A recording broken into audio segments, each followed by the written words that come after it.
Welcome to my story time by mybooksummary.com. Get ready for quick wisdom of countless stories and explore. The Fault in Our Stars by John Green.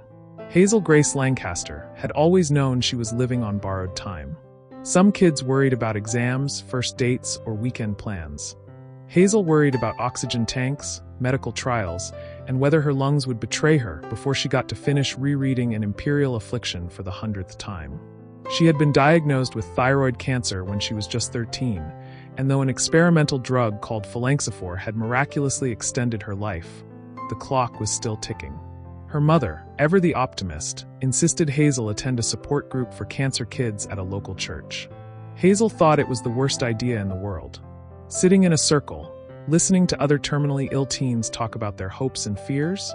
No thanks. But her mother was convinced Hazel needed to be more socially adjusted. And so, one Wednesday evening, Hazel found herself in a church basement, surrounded by kids who all had one foot in the grave. That's where she met him, Augustus Waters, a boy who lived for metaphors. Augustus Waters walked into support group like he owned the world, or at least, like he was in on a joke the rest of them didn't understand. Tall, lean, with a crooked grin and deep blue eyes, he had an effortless charm that made everyone take notice. He was there to support his friend Isaac, who had lost an eye to cancer and was about to lose the other. Hazel wasn't sure what to make of Augustus. He spent the entire meeting staring at her, blatantly. When she finally asked what his deal was, he just smirked and said, "Because you're beautiful." Hazel rolled her eyes. "You realize that's ridiculously cliché, right?" "Cliché? Probably. Still true, though." After the meeting, Augustus asked her to watch a movie at his house. Hazel, both intrigued and slightly annoyed, agreed. On the way, they swapped stories. Augustus had once been a basketball prodigy, until osteosarcoma stole his right leg. But unlike Hazel, who saw cancer as a relentless thief, Augustus saw it as a narrative twist. He didn't fear death. He feared oblivion, the idea of being forgotten. "I don't want to be just another unremembered kid who died too young," he admitted. Hazel, ever the realist, responded, "Everyone is forgotten eventually." But Augustus Waters wasn't the type to accept that answer. A book that became a mission. They bonded over books, particularly Hazel's favorite, An Imperial Affliction, written by the reclusive Peter Van Houten. It was the only novel Hazel had ever read that truly understood what it meant to be dying. The book ended mid-sentence, as if the main character had vanished, just as Hazel feared she one day would. Augustus, fascinated, read the book in one sitting. "How does it just stop?" he demanded the next day. "That's cruel," Hazel agreed. And so Augustus did what Hazel had never been able to do. He tracked down Peter Van Houten. After persistent emails, they received an invitation to visit him in Amsterdam. But Hazel had a problem. She was sick. Flying across the world wasn't exactly recommended. Even if she wanted to go, her lungs weren't strong enough. That's when Augustus revealed his big secret. Every cancer kid got a wish from a foundation that granted terminally ill children their dream experiences.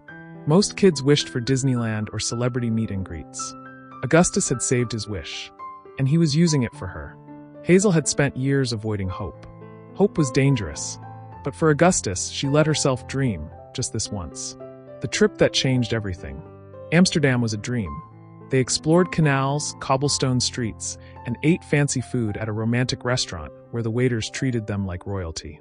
Over champagne, Augustus looked at Hazel and said, "I love you, Hazel Grace." Hazel's heart stopped. She had spent so long pushing people away, afraid of leaving them behind. But in that moment, she let herself love him back. The next morning, they went to Van Houten's house. They expected wisdom, closure. Instead, they got a drunken, bitter man who mocked them. "Life doesn't owe you answers," he sneered. Hazel was crushed. But Augustus? He barely reacted, because he had worse news. His cancer was back, a love that defied time. Back home, Augustus deteriorated fast. The once confident, fearless boy was now frail and exhausted. Cancer was stealing him piece by piece. One night, Augustus called Hazel to meet him at the church. When she arrived, she found Isaac there too. "I want to hear my eulogy before I die," Augustus said. Through tears, Hazel told him what she had never been brave enough to say. "I love you, Augustus Waters, and I would not trade our little infinity for anything." A few days later, Augustus was gone. The end and the beginning. Hazel thought she would never recover. But then a letter arrived. Not from Augustus, from Peter Van Houten. Augustus had written to him before he died, asking him to write a eulogy for Hazel. In his letter, Augustus wrote, "Hazel Grace, I love you, and I am so grateful for our little infinity. You gave me forever within the numbered days, and for that, I am eternally grateful." Hazel lay on the grass that night, looking up at the stars, clutching the letter. And through her tears, she whispered, "Okay, stay tuned for more enlightening content. Head over to www.mybooksummary.com. Don't forget to subscribe and share the magic with friends, and let's grow together through the power of books and interesting stories.